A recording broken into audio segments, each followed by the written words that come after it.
Welcome back to the deep dive. You know, history often has a way of solidifying certain stories, right? Especially about who connects cultures. Today, we're diving into Papua New Guinea. It's just an incredibly diverse place, over 800 languages, and these ancient seafaring trade networks connecting people for thousands of years. Yeah. But for a long time, the story about how information, how culture spread there, well, it was pretty much seen as a man's world. The Mm, idea was men sailed the canoes, so they must have been the ones doing all the cultural exchange. right. But, new archaeology is really starting to paint a different picture. It's highlighting this remarkable and, frankly, often overlooked role women played. They were absolutely key in developing these ancient trade relationships. Knowledge was being shared in ways that, well, the old stories just couldn't explain. Okay, let's get into this. So our deep dive today, it's drawing on an article, Women's Unsung Role in Papua New Guinea Trade, and also a new study. It's in the Journal of Archaeological Method and Theory. And our mission really is to unpack how these societies actually connected, the real dynamics. And there's some surprises here that might just shift how you think about history. So let's set the scene a bit. Papua New Guinea, colonized by Britain, 1883. Right. And pretty soon after, you get these foreign anthropologists showing up. Thinkers like Thomas Huxley, Seligman, Bronislaw The Malinowski. big names, yeah. Exactly. And they were just fascinated by these huge sea trade networks, picturing these massive canoes, perilous journeys, complex deals. And their writings, well, they often really glorified the men, didn't they? The seafaring heroes. Oh, absolutely. Malinowski's famous book from 1922, Argonauts of the Western Pacific. Yeah. He literally compared the Trobriand voyagers to Jason and the Argonauts from Greek myth, all male adventurers. And why do you think that was? Just who they talked to? That's a huge part of it. I mean, these anthropologists, they mostly spoke with men.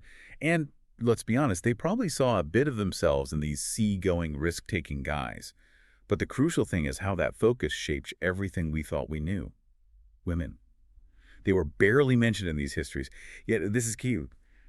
They held the knowledge for making earthenware pottery, a vital trade good. That was a massive blind spot. A huge blind spot. So archaeologists, for decades, they've used stuff like pottery material culture, we call it, to trace trade. Uh-huh. And a lot of that work centered around Port Moresby, home of the Motu people. They were famous for this long-distance trade, late 19th century, these Motu men sailing west every year, huge fleets, maybe 20 ships, carrying something like 20,000 pots to trade for food. It's an incredible image. And then, in the 1960s, archaeologists started finding pottery that looked really similar, but spread out over 400 kilometers of coastline. From places like Motupore Island near Port Moresby. They dug up 4 tons of pottery fragments there in the 70s and 80s. 4 tons, wow. All the way to places 100 kilometers east, like Hood Bay. So the logical thought was... The logical thought was, okay, it's all made in one central place, probably around Port Moresby, and then shipped out far and wide by the seafaring men. Makes sense, right? Seems logical, yeah. But I'm sensing a but coming. Exactly. There was this nagging question. Where exactly was all this pottery being made? Because, get this, before this new research, there was zero archaeological proof that pottery was ever even made in Hood Bay. None at all. So it was just assumed they were importing it? Pretty much. Just Wow. receiving it through trade. Okay, so how did they crack this? What was the breakthrough? Well, this is where it gets really cool. Science. Researchers from Monash University and the University of Papua New Guinea, working with the local Kiapara communities, they use this high-tech method called SEM-AM. SEM-AM. Okay, break that down for us. Scanning, electron microscopy, automated mineralogy. What does that actually do with old pots? Good question. So earthenware pottery, it's basically clay and sand, right? Right. SEM-AM lets you look at the tiny mineral grains in the sand really, really closely. And the thing is, the sand in different places has a unique geological signature, different minerals. So SEM-AM gives you this super detailed mineral profile, much better than older methods.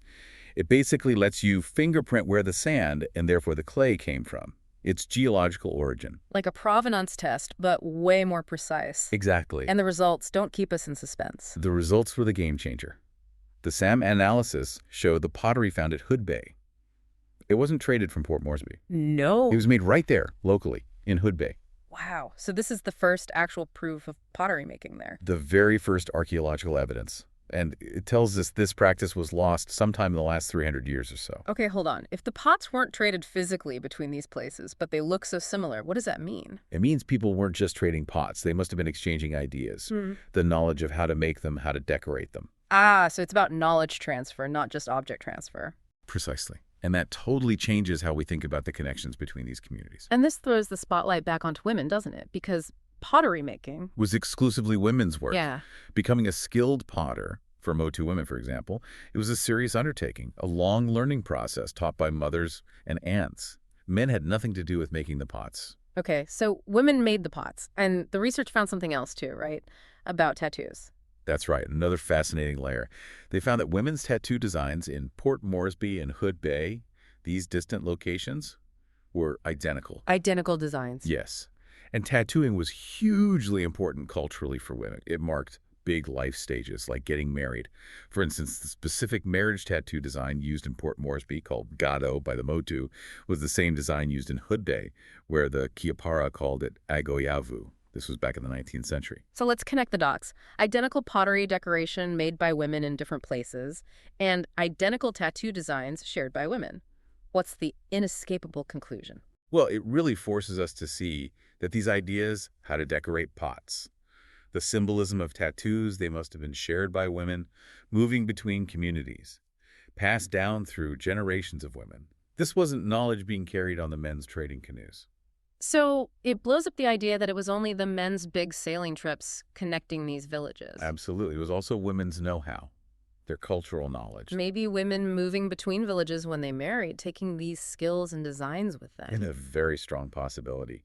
Through intermarriage, through kinship networks, they were carrying and spreading cultural traditions, linking these communities along the coast in ways we just didn't appreciate before. It's like a whole hidden network of connection. A hidden history, exactly. And this new understanding, it also makes you look again at the older historical accounts, doesn't it? And their biases. It really does.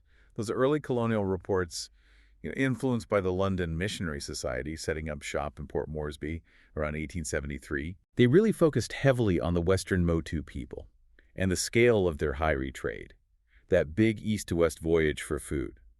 And this focus kind of created an impression that everyone else, like the Eastern Motu and the Kipara people further east, well, they were just minor players in the Western Motu story. Like supporting characters? Sort of, yeah, bit-part actors, as the article puts it. And archaeological research kind of followed that lead for a long time. Not as much attention paid to the Eastern Motu and Kipara histories. But this new work suggests they were equally important. Without a doubt, their ancestral communities were just as crucial in shaping how everyone interacted. Even oral traditions, which give us some clues about past conflicts or marriage patterns, often lean towards that Western Motu perspective. Right, like the traditions mentioning conflicts, the destruction of a place called Tarama, maybe around the early 1700s, settlements shifting. Exactly. And changes in marriage patterns. Western Motu started intermarrying more with Koita people. Eastern Motu and Kiapara sometimes intermarried with each other. Eventually, a place called Bootless Bay became a kind of dividing line. So things did change, alliances shifted, conflicts happened, likely involving men and trade disputes, perhaps? Yes, the male-dominated sphere certainly had its dynamics. But, and this is the crucial part, despite all that flux, the similarities in pottery and tattoos maintained by women stayed consistent. Ah, so the women's cultural connections persisted underneath the political or trade shifts? It strongly suggests that. It points to these really deep, persistent kinship ties and ongoing knowledge sharing among women. These traditions, they run counter to that dominant narrative focused only on men's heroics. It looks like the agency, the influence of all the Motu and Kiapara people, men and women, east and west, was probably equally important in guiding their social and cultural lives. And this hidden history, this women's influence, it was so embedded, yet also perhaps fragile. You mentioned the pottery-making knowledge was lost in Hood Bay. Yes, that's striking. Within just a few generations after those Hood Bay villages were abandoned, around 300 years ago, the actual memory of how to make pottery there disappeared. It shows how vital that continuous transmission of knowledge by women was. So summing this up then, this deep dive really reveals something powerful, doesn't it? I think so. It shows that sometimes the most important historical connections, they aren't the big obvious ones like grand expeditions or trade routes you can easily map. Right. They can be the quieter, steady sharing of knowledge and culture between people, often women in this case. And it's a testament to how new science, like SEM, can just completely flip our understanding and shine a light on these unseen forces that shaped the past. Absolutely. It really hammers home that idea of women as these vital carriers of culture, spreading skills, traditions, connecting communities across distance in really fundamental ways that, well, we just missed for centuries. So, what stands out to you listening? Does this make you think about other historical stories we take for granted? What other hidden influences might be shaping narratives even today? How much of our interconnected world relies on knowledge exchange that we don't always see? Definitely something to think about until our next deep dive.